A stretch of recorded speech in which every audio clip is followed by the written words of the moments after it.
There's been a substantial line adjustment in the Steeler-Ravens game for Saturday because the Ravens have clinched the number one seed in the NFL. They're going to sit Lamar Jackson. Hundley, the backup quarterback, is going to start. But now the Steelers are over a field goal favorite on the road after being more than a field goal home dog just a couple months ago.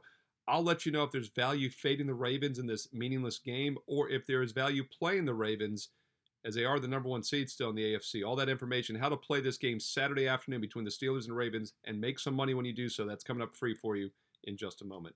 Hi, this is Steve Merrill, WagerTalk.com, back here on Wager Talk TV, breaking down the first of two NFL primetime games for you this Saturday afternoon, January the 6th. This one is your first game that kicks off at 4:30 Eastern, Steelers at Ravens. And, you know, history doesn't always repeat itself, but it often rhymes, and we can definitely learn a lot from past analysis in history, not only in the financial markets, but the sports betting markets as well. And isn't it a coincidence that the Ravens were in this exact same spot back in 2019 when they clinched the number one seed and had nothing to play for in the finale in the final game of the season, and they rested their starting quarterback, 5 or 6 other starters, and guess what? They closed as a 2-point home dog against the Pittsburgh Steelers back in 2019, and they still won the game outright, 28-10. Earlier that year at Pittsburgh, they were a 3-point road favorite and won 26-23. This year, the Ravens were a 4.5-point road favorite, but lost 17-10. All right, a couple things. It is not a meaningful game for the Ravens. They clinched the number one seed with that impressive blowout win of the Miami Dolphins last week. And keep in mind, that followed up beating the other number one seed from the NFC the week before on Christmas night at San Francisco. So yes, on the surface, this looks like a huge letdown spot after the two biggest wins of the season against the Niners and Dolphins in blowout double-digit fashion. But Jim Harbaugh is a different type of character. This guy had won, 20-some straight preseason games in a row for several years.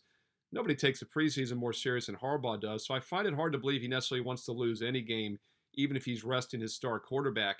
And once again, they sat the starters back, or several starters back in the final week of 2019 season. They still won that game outright as a home dog against the Steelers. And also keep in mind that year they lost their divisional game as the number one seed against the Tennessee Titans, a really sloppy offensive performance. And they had over 500 yards in that game, but they turned the ball over, couldn't score. So I do think Baltimore still has that in the back of their minds. And although they say they're going to take this game easy, sit some key players out, including Lamar Jackson, I think Harbaugh is going to be a little extra careful not to be too sloppy in this game and will play to win more than people expect. And we get tremendous line value because of the quote-unquote no-need situation for the Ravens, which is definitely baked into this line. As I mentioned earlier, Baltimore was a 4.5-point road favorite a couple months ago in October at Pittsburgh. Factor in 2 or 3 points each way for home field. Home field's not worth 3 anymore. It's worth about 1 to 2 points.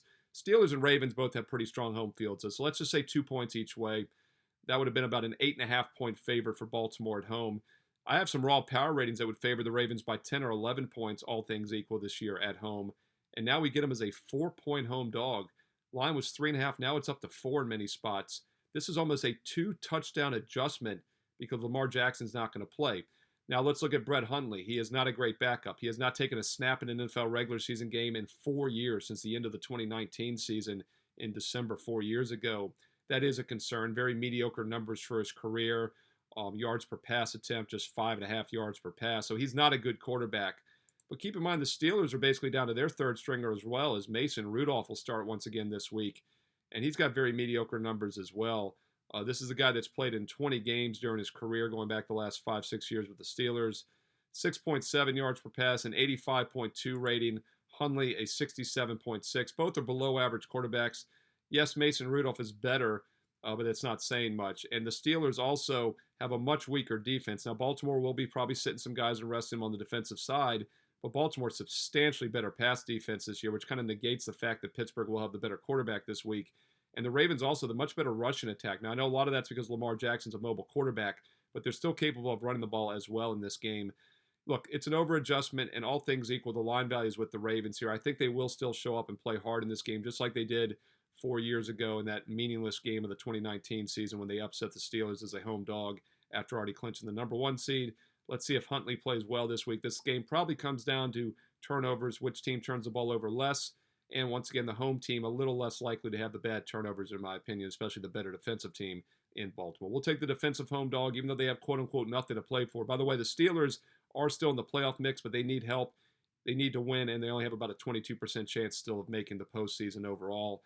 So they have plenty to play for, but As you know, if teams were in must-win teams could win when they wanted to, they wouldn't be in must-win situations, and the Steelers would be better than a 9-7 record. So I would actually lean towards the Ravens here, +4 or more. I think it's an overreaction based on the fact Baltimore, quote unquote, has nothing to play for here in Week 18. That game kicks off at 4:30 Eastern Saturday. Also got the late game, of course, between the Texans and Colts, and a huge card of NFL Sunday games. Don't miss out. My official NFL Sunday best bets have been smoking them all season long. In fact, I'm #1 NFL sides the past 4.5 months combined. 2022 and 2023, the last 2 years, all sports combined, #1 units won on sides at Wager Talk. NBA last year alone was 103 and 63 on NBA sides and totals. Not a bad time of year to be a basketball client and a football client. Hey, why not try out all sports? And you can still get my New Year's special. If you missed out earlier this week, shame on you. We started 2024 off with a 4-1, 80% bowl record on January 1st. And by the way, my national championship best bet between Washington and Michigan for next Monday night is available right now on my page. So if you've subscribed, get the 4-week special, buy 4, get a 5th week for free. That's available right now. No promo code needed. Or if you want that all year, all access special for just over $3 a day, instant 41% discount is still available for the annual subscription, which actually gets you into the first week of 2025 now. Bad news is you missed some winners to start 2024. Good news, you get an extra week into 2025 now by signing up this week, because we're a few days into January. Still just over $3 a play, $3 a day, only about $1.50 per play. I average about 2 to 3 plays a day, all sports. So it works out to just over $1.50 a game for the entire year. Football, baseball, basketball, college and pro, every sport, every day. I've won consistently for almost 25, actually 26 years. I'm losing count. It might be 27 years. Started in 1996. This is 2024. This will be my 28th year, 29th football season coming up. Man, I'm good with math, and even that's confusing me. The point is, I've won consistently for decades. We've been crushing it the last 2 years. #1 units won on sides in all sports. Why not get 2024 and take a consistent investment approach and win every day with every sport, including this weekend's strong football and basketball best bets and my national championship best bet, which has already been released and is available right now for my clients. Check it out, Steve Merrill, wagertalk.com. Get there quicker with shortcut WT.buzz/SM.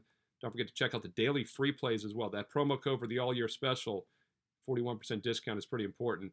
The daily free plays are money as well. Check those out. Build your bankroll with those free plays on my page, Steve Merrill, wagertalk.com. Hey, comment below. I read all the comments. I reply back. Let me know your thoughts on these Week 18 NFL matchups, who you like, where there's some value. Also, subscribe and hit the bell for instant alerts so you know when my NFL Fade the Public video is ready every week. Throughout the playoffs, we'll have it all the way up to the Super Bowl, including this week in Week 18. Hit subscribe, hit the bell for instant alerts. Thumb up, a like, comment below, and don't forget, stay tuned here to Wager Talk TV for more great college and pro football preview videos coming up next.